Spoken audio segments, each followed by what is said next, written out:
In the wake of the devastating one-week battle and Xeon's new mobile weapons, the Earth Federation found itself on the back foot.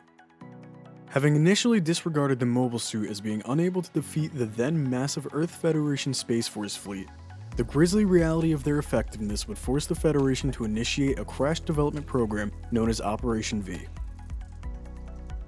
Using technology captured by federal agents within Side 3 as well as their own industrial power, this program would go on to shape the future of Federation mobile suits for the next century.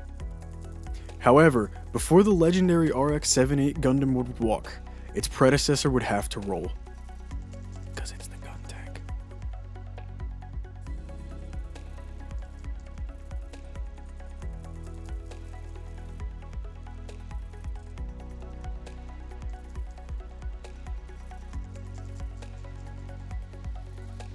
Welcome back to Riah Suitworks, where our mission is to teach you all about the mobile weaponry of the Universal Century and beyond.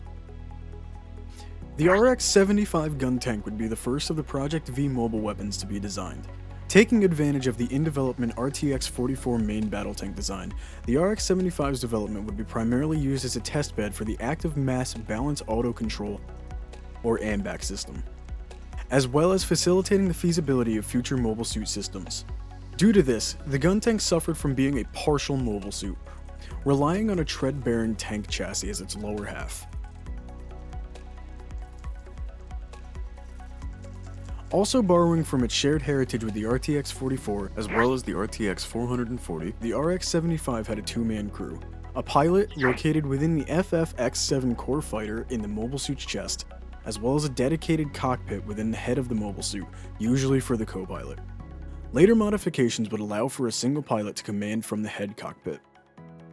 As previously mentioned, the Guntank was a testbed for a number of Federation design ideas. However, the most notable two were the core block system and the use of a material known as Luna Titanium, better known in the future as Gundarium. The core block system concept was designed presumably with the intention of both pilot safety but also an ease of testing the Project V mobile suits. Utilizing the FF-X7 core fighter, which in itself was a derivative of the already in production FF-6 tin cod, the core fighter housed the primary reactor and control mechanisms required to pilot a mobile suit. Once nestled into the abdomen of a suit as the core block, the only way to remove it was to eject the upper and lower portions of the mobile suit to allow the core block to fall away and transform into its flight configuration, or to allow on-base staff to remove it. In spite of this system's success, there were a number of flaws to the mobile suit. Its squat, tracked design clearly made it more of a tank with a mobile suit top rather than a proper mobile suit. The Guntank also lost the primary advantage of a tank, being unable to rotate its turret or its upper body, forcing the mobile suit to rely on facing the enemy to bring its weapons to bear.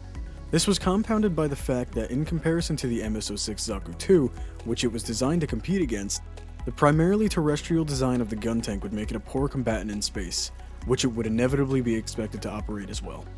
In order to attempt to mitigate these crucial flaws in its design, the Federation engineers intended the Guntank to be used as a long-range support and artillery mobile suit. This came in the form of the rather massive 120mm low-recoil cannons that were mounted across the mobile suit's shoulders. While capable of close-in vertical fire, the main advantage of these guns was their incredible range, able to lob roughly 35-pound shells up to 160 miles in Earth standard gravity. The obvious hope was that the Guntank would never see the front lines it was intended to operate on. Compile this with the low recoil and stable platform the tracked mobile suit gave, its ability to shoot and scoot was acceptable. In the event that the mobile suit would come under air attack, the Guntank was also equipped with a pair of 4-tube 40mm BOP missile launchers. While these weapons were dumbfired, as most weapons had to be due to Minovsky particle interference, the volume of rapid-fire missiles were likely to compensate. With a maximum range of 12 miles, these weapons were likely to mobile suit's last and only line of defense. While only meant to be a prototype unit, the Guntank would serve with surprising distinction during the One-Year War, with the last remaining unit working alongside the legendary White Base team. Though this would not be the end of the design either, with a mass production model coming into production late into the war, removing the core block system and replacing the Luna Titanium with a more available titanium alloy. The unit was more affordable to produce and became a dedicated long-range fire support unit throughout the war. The removal of the core block also granted some unexpected benefits, as the mass-produced Guntank gained the capacity to turn its torso, albeit slightly. It's never easy being the first of anything, especially when you're being pushed to succeed. Yet the Guntank, against all odds and flaws, found its place alongside the Federation's other mobile suits in the months-long trial by fire and was found worthy. It even got a sequel machine in the form of the Guntank 2, which... it's something, right? I guess? And with the first tentative tests of the Guntank complete, the next literal steps would come in the form of the RX-77 gun cannon.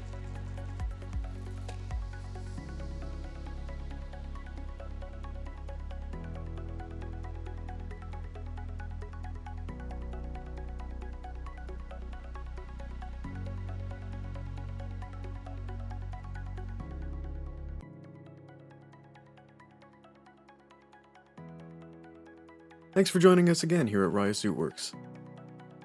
Make sure, of course, you check the description for our socials. We always try to keep them up to date with what's going on. And of course, next week we'll be back again with the gun cannon.